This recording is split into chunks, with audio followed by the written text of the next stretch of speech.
In this video, I'm going to take a deep dive into the work that went into designing and building the functional LEGO Game Boy. If you haven't seen the overview in part 1, I'd recommend watching that short video first.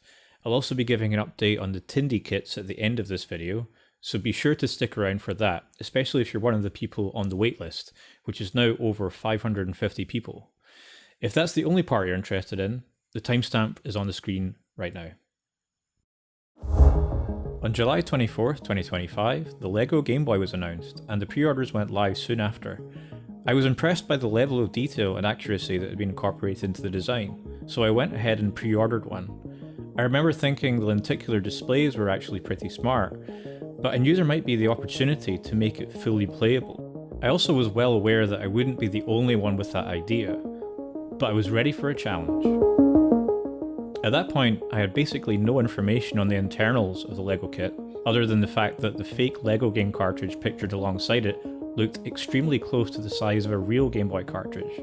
So, with only a rough size guide, a total of 70 days until the official launch date of the LEGO kit on the 1st of October, and while working a very demanding full-time job, meaning I'd only have my free time to work on it, I challenged myself to build the electronics for a working console from scratch with the size of a Game Boy cartridge, and with the hope that I could somehow end up with a fully playable LEGO Game Boy on launch day.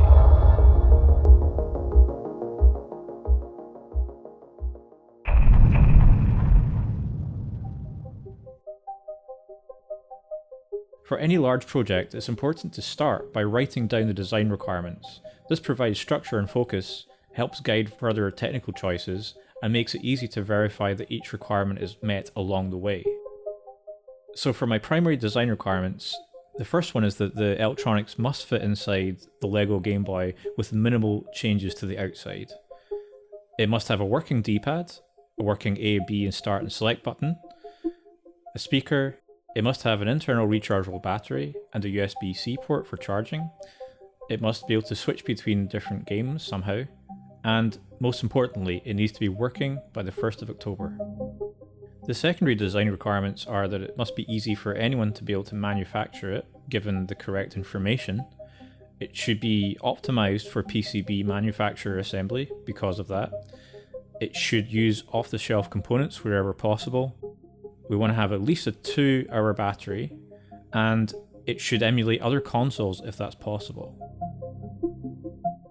Now I have my design requirements, the first major decision is whether to attempt to use original Nintendo hardware.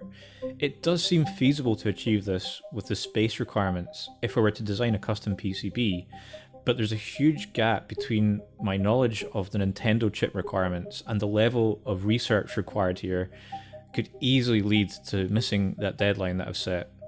Plus it would violate my secondary objective of using off-the-shelf components. I'd also need to source a bunch of broken Game Boys with working CPUs because I wouldn't want to risk breaking any working consoles. So that leads me to emulation. And so the next task is finding a small, low-power chip that can drive the screen and run a Game Boy emulator. Looking at some of the off-the-shelf options for the CPU choice, the Raspberry Pi Pico seems like a good option on paper. Even with its limited RAM and relatively slow clock speed, a YouTuber by the name of Jake Simmons has a working design called the Pico Boy that looks promising. The issue here is the space requirement. At a minimum, I need to fit a ribbon cable connector for the LCD screen, a micro SD card slot, and a battery charging circuit alongside the Pico. The size and shape of the Pico board makes that more than a little challenging. If we were to use just the microcontroller chip and ditch the breakout board that it's usually supplied on, there's still a bunch of supporting electronics I'd have to include on my own PCB. I'd feel much more confident with a chip that I can just hook up power to, and that gives me much more space to design a custom PCB around. The ESP32S3 system on chip seems perfect for this application due to its much smaller footprint, and it has plenty of power. With a clock of 240 MHz, that's more than enough to run original Game Boy ROMs. We can even add compatibility for Game Boy Color. Wow. Plus there's an existing multi-emulator firmware builder that's already compatible with it called RetroGo. Okay, I have my goals and I've got my chip. That seems like a good start.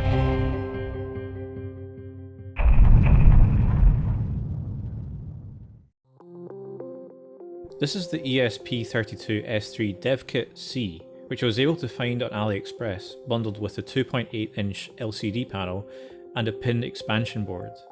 It took a while for this to arrive, but it gives me the opportunity to test out the RetroGo firmware with the same variant of the ESP32S3 that I'll be building my PCB around, before committing to this chip and spending a lot of time on PCB design. The lack of pinout diagrams, though, for this was a bit worrying, as it appears to be a clone of the original, but with the bundled screen, it does give me hope that I should be able to get this working fairly quickly.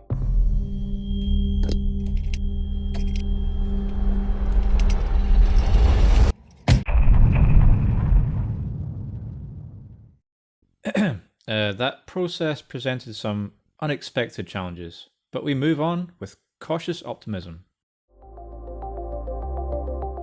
After systematically probing and documenting each pin on the DevKit clone, I eventually found the correct mappings of the pins to configure RetroGo to get the LCD displaying the RetroGo menu. That's actually all I need to have confidence in this combination of screen, CPU and firmware. Great, so now I can get to designing the PCB and ordering components in order to miniaturize this setup. It's important at this stage to point out that my experience with PCB design has been pretty limited so far, and it's quite possible that I've set myself an unachievable goal given the time remaining. My main skill set is coding, so just with the amount I need to learn and the inevitable mistakes that I'll make along the way, I'm going to need a solid plan. I know that when I submit a PCB design to a manufacturer that includes fabricating the board and assembling of the surface mounted components, it takes between 6 and 8 days roughly between that submission date and retrieving the board, with the option to pay for slightly faster shipping, bringing that lead time down to 4 or 5 days if you get lucky with their shipping windows. That means I have a limited number of chances to get a good working design before October. I reckon 3 at most, so I better get a move on. I found 2 excellent resources that are going to help me with the design. Whenever possible, I'd prefer not to have to reinvent the wheel with this design, so I'm always grateful for existing free resources. The first tutorial from Predictable Designs, called Design Custom ESP32 Board with Built-in Battery Charger, gives me all the supporting circuitry for the ESP32 when it's battery powered. That includes the battery charger circuit, the USB-C connections, the voltage regulation, and electrostatic discharge protection, alongside the decoupling capacitors that I need to filter out voltage spikes and noise near sensitive components. The next resource is an existing working emulator schematic by Omer Hasanoff for placing inside a 3D printed Game Boy shell. This design uses a few different modules wired together, taking up much more space than I have available. But this is ideal for their build, which has a much larger area to work with. I'm most interested in the audio amplifier part of this, and the way that they've utilised the onboard analog to digital converters that the ESP32 provides to reduce the number of GPIO connections that the D-pad would normally require. It takes advantage of the fact that on a regular Game Boy you can't physically press the left and right directions or the up and down directions at the same time, due to the pivoting design of the D-pad. I've seen photos of how this mechanism is mimicked inside the LEGO Game Boy, and it looks as though this rubber piece acts as a pivot in a similar way. That's ideal because I won't have to make any further alterations to the D-pad electrical schematic. The screen they've used here uses the SPI protocol to communicate with the ESP32. It looks to be the standard LCD communication supported by RetroGo, and uses 6 GPIO pins on the ESP32. I've searched for LCDs that will be a closer fit to the size of an original Game Boy screen, but after a few days of searching, this is unfortunately not something that seems to exist, or if it does, I can't find one sold by any popular components distributors. The LCD upgrade kits that some people use to upgrade their Game Boys with use a proprietary communication mechanism, and I can't find any that support SPI. I considered a 2.8-inch screen, but that won't fit inside the space I have available. A standard 2.4-inch is the best option I have for now. Adafruit has a breakout board for their 2.5-inch LCD that has a full schematic and a full PCB design available to download. I'm not sure if I should commit to using their LCD just yet, especially due to the price, but the included datasheet has everything well labelled, and the schematic has a footprint for the 50-pin connector that I'll need for my PCB. Plus it has a touchscreen which I could tap as a way to access the RetroGo menu. The other advantage of using this LCD is I can have it delivered locally without having to wait for international delivery, another time saver that I can't afford to pass up on at this point. Here's the schematic for the PCB in KiCad so far. All of the components here should, in theory, be enough for a functioning emulator, a miniature version of the first prototype, but with battery management and charging built in. I'm leaving out the micro SD card slot for now. That will be focus of a later version. Now if I add in all the connections that I'll need later for wiring to the buttons, I can start laying out all the components on the board. Board layout seems to me like magic, mixed in with a lot of trial and error, and relies quite a lot on your experience. Ideally you need to work up to something with this level of complexity, so I'm definitely jumping in at the deep end here. KiCad will let you know once all the connections have been made correctly according to the schematic, but it's up to you to lay out the components and traces in a logical way. There are also manufacturing limitations that vary depending which fabrication company you choose. This process took me several days, but the results look okay to my untrained eye. Before hitting submit though, I decided a visit to my local hackerspace meetup would be a smart move. I explained the project to what turned out to be a room full of makers and electronics experts, and before I could even ask, I had multiple talented engineers looking over my design with excitement. I learned about the importance of keeping decoupling capacitors as close as possible to the chips they were decoupling, and how adding ground vias near to data signal vias helps maintain a tight return path, reduces loop inductance, and improves overall signal integrity.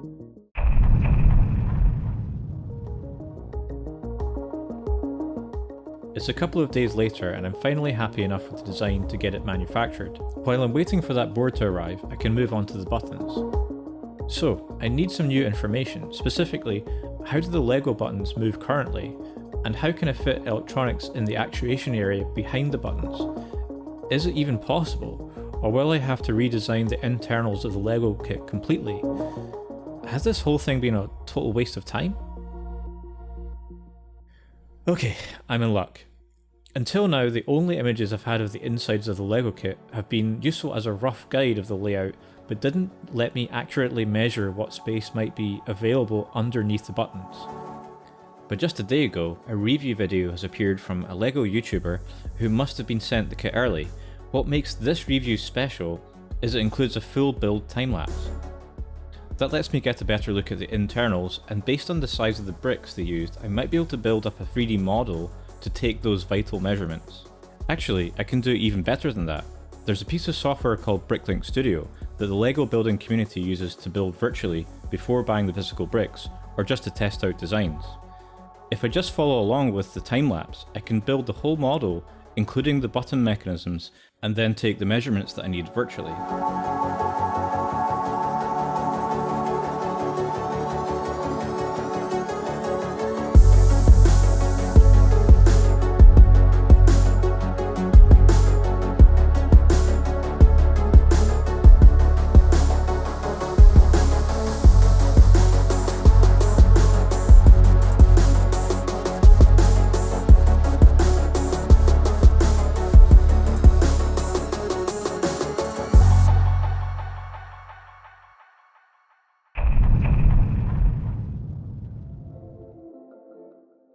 It looks like the space behind the buttons is very minimal, but there might just be enough space to insert a small PCB with either low profile tact switches or traces for membrane conductive pads. I've made some virtual measurements, but just to be sure, I've also 3D printed part of the D-pad assembly and verified the maximum space that I can have between these cone pieces. Okay, now I can design a PCB for the D-pad and the other buttons. For the start and select buttons, it looks like the rubber buttons are actually standard Lego tire parts that are held in place by a friction fit. They get squished into slots that are just barely large enough to hold them. Then there are slope pieces in the slots that keep them in the correct position. If I want to have buttons here without replacing the tire part, I'll need a flat surface to mount them inside the slot, which means removing these slope parts and adding some kind of spacer to keep the tires at the right height. I've designed this mechanism to make sure the pressure applied to the tire is directed down towards the middle of the slot where the low profile button will be. It'll probably need refining once I have the physical kit, but it seems like it should work. The existing A and B buttons use a rubber band to simulate the feel of the silicon dome membrane that's used in a regular Game Boy. Based on my measurements, I've come up with a 3D printed insert that's held in place by the same hook parts that normally hold the rubber band, and has a plate that I can glue the PCB and silicon pads to at just the right height for the existing button Lego parts to have the right amount of travel. Again, I'll need to adjust this when I get the actual kit, so I've made all of the CAD changes for this easy to modify, and I've printed out a few variants ahead of time. So after figuring out all those measurements, here are the PCB buttons. You can see there are 3 different types, and I can choose to use either membrane pads or tack switches on either of them because the traces here are compatible with both. So I can leave that decision until later. I've received the first prototype and it looks great. I still had to manually solder on the ESP32, but this didn't take too long. Before connecting the screen or battery, I connected it to the PC in order to flash the firmware, and amazingly, that worked without any issues. I was feeling pretty optimistic at this point. That feeling quickly dissolved, however, because after connecting the screen and power, there was no sign of life other than the power LED illuminating. I was expecting at the very least that the LCD backlight would be powered. It turns out that the issue is actually this 50-pin connector.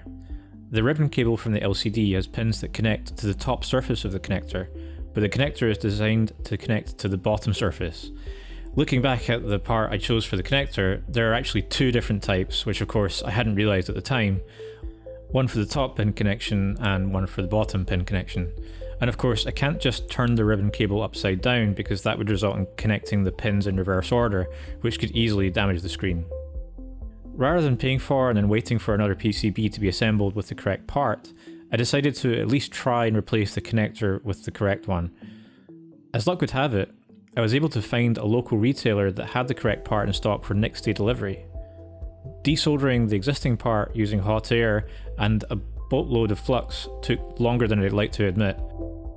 During the first attempt at soldering the 50-pin connector, with it having the tiniest gaps between each pin, it was really pushing my soldering skills. I ended up with a complete mess of bridged pins and was no closer to seeing the LCD light up. Luckily, I'd purchased 5 PCBs in this first batch and had the forethought to order a few extra 50-pin connectors for exactly this reason. After watching what must have been hours of example videos and then being extra careful with applying tiny amounts of solder while using the drag soldering technique, I was just about able to get the connector soldered on correctly. And of course the LCD still didn't display anything. But at least this time the backlight did power up. The next day I methodically checked my schematic and traced every pin to the display connector, double checking everything. I'd gotten 2 pins swapped in my schematic. Just a silly mistake. Okay, simple fix. I cut 2 of the traces and ran bodge wires to the correct pins on the ESP32, and finally we have a working display. Well, at least we did after I corrected the pin mappings in the firmware. That was a huge relief. Next, I hooked up the battery and switched it on again while disconnected from USB power. Amazingly, this worked the very first time, no sign of magic smoke. And when connecting power, the charging light came on. Next I drained and charged the battery a couple of times to confirm it was actually charging correctly. There was an issue that it would only charge if I had the power switch in the on position. That's because the positive side of the battery is connected directly in series to the power switch, which had seemed like an obvious choice originally, but after checking the battery charging schematic and some datasheets, I found that the best option would be to attach the switch to the enable pin of the voltage regulator. This does mean that the battery isn't fully disconnected from the charging circuit, but it only draws significant power when the switch is in the on position. The rest of the time the current draw is in the microamps region. And best of all, this configuration allows charging the battery with the power switch in either position. Next I used the test pads at the bottom of the PCB to check if the button inputs would work. This was straightforward enough, just by using the jumper wires, and it seemed to work correctly. I quickly discovered that the basic buttons wouldn't be enough to properly navigate RetroGo, as it needs a separate menu button for lots of basic emulator functionality. Since I didn't want to alter the outside of the console by adding more buttons, I realised one option for this might be by using the touchscreen as basically one big button. Of course I hadn't considered that for this version of the design, but I really wanted to know if it would work without ordering another version too. That led me to attaching tiny bodge wires to the correct pins for the touch panel and connecting to the ESP32. It was a total headache, but once I had it connected well enough to the ADC pins and configured the thresholds and button mappings in the firmware, I got the touchscreen working correctly as a menu button. After connecting the tiny speaker and hearing the sound was working as well, I was confident that we knew all the changes for V2. Other than the existing fixes I needed to make to the schematic, I also needed to add a micro SD card slot for loading game ROMs from. RetroGo has support for this already, so I just need to allocate some more pins to the ESP32 to it, and then add the SD card connector footprint to my board layout. This did mean shuffling some of the components around and rerouting things a bit, but it only took another couple of hours. And with that, I've got prototype number 2 ready for manufacturing.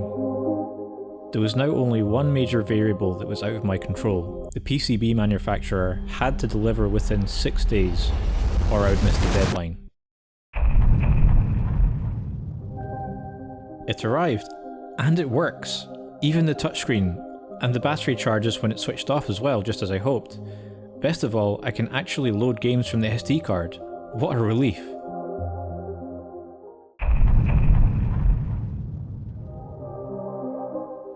My LEGO pre-order was still in the allocation stage and hadn't shipped yet, so I made the decision to visit my local LEGO store and wait in line before it opened. When I got there, about 15 people were already in line. I started to doubt if there would even be enough LEGO kits to go around, and the panic was really starting to set in. My mind was racing, and I was trying to decide if I didn't manage to get one, would I offer to buy it from someone who'd been in line in front of me? Thankfully, when the doors did open, by some miracle, I managed to grab the very last one off the shelf, relieved I got home as quickly as possible.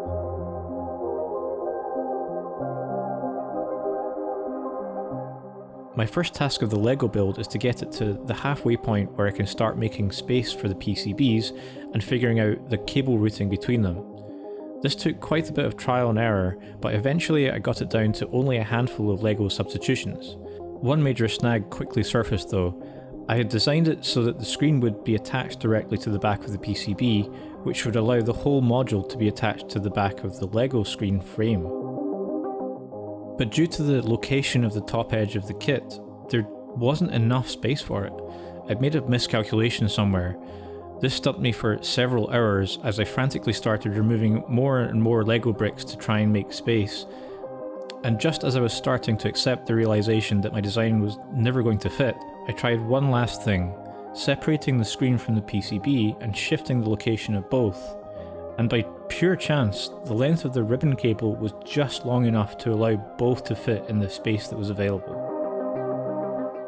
The button PCBs needed some trimming with a Dremel tool and some more LEGO brick substitutions, and the 3D printed parts needed some tuning to get the start and select buttons to the right height.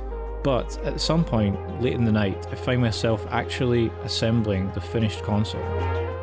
And it had finally come down to this, the first power on.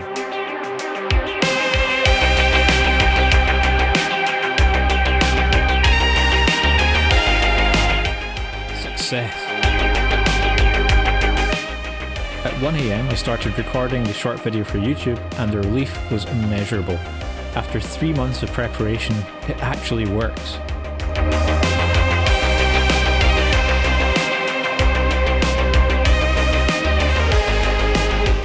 The hardest part of the project had definitely been achieved, but I wasn't done yet. To make it affordable enough to produce in any quantity, a few more changes are needed. First, the screen that I used was from Adafruit and cost almost $50. I'd chosen it because of the excellent documentation, but finding something cheaper was definitely the next task. I ended up buying several different 2.4-inch screens on AliExpress and eventually settled on another 50-pin screen that has a slightly different pinout and no touchscreen. By removing the touchscreen, it also helps reduce the cost, but now I need a new way of activating the emulator menu. By removing the brick that is supposed to represent the link port, I can place a button here and have it connect directly to the PCB with a 90-degree mounted tact switch. Second is the USB port position. At the moment, the whole PCB needs to be partially removed to gain access to it for charging. This was definitely a bad design, so it needs to be moved.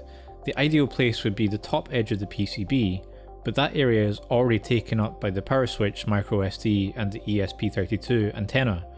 Yes, the ESP32 has Wi-Fi and Bluetooth capabilities, and although I'm not using them, I might eventually want to, and the chip comes with an antenna built in that would ideally be at the edge of the board to avoid interference. So to avoid that, I bought a low-profile right-angled USB-C cable in the hope that it would fit, and technically that worked, but the solution was far from elegant and it required too much force to get it to fit. So with no better option, I extended the whole PCB slightly to make space for the USB-C port above the ESP32. I'm calling the project OpenBrickGB. It will remain open source, and all the information to make your own will be linked in the description and in the Hackaday article. And I'll be putting together an installation manual as well. If you want a kit from me that includes the electronics, the battery, 3D printed parts and the extra Lego parts required, I'll be making these available in batches of 10 on Tindie starting at some point in January. I'm aiming to keep the price under $100 before tax and shipping, and I'm hoping to make at least 5 batches of 10. I'll make each batch of 10 available only once they've been built and tested, and I won't be announcing exactly when they'll go up in Tindie to keep things fair. If you're already on the waitlist, you'll get an email each time a new batch becomes available. Beyond that, I'm setting up a Discord group to gauge further interest and also so that others can contribute to the project. And in the future, even share links to their own kits if I ever stop making them. Finally, here's a comparison with other similar projects that I'm aware of. There's BrickBoy, which is a commercial emulator option, and Natalie the Nerds, which is based on original Nintendo hardware. I'd recommend pausing the video and taking a few moments to read through this, as there's quite a lot of information there. One thing to note is the screen on this project doesn't perfectly sit in the screen area in the Lego, so the image is smaller than a regular Game Boy. This is a limitation of the screen that I've chosen. If you are able to find a screen that will fit more precisely and also uses SPI communication, come and join the Discord and I might be able to make improvements for a future version. And that's everything for now. It's been quite a journey to get to this point, and I've had a great time learning about electronics and PCB design at a level that I've never really done before. So thank you for watching, like and subscribe, and I'll see you again in the next one.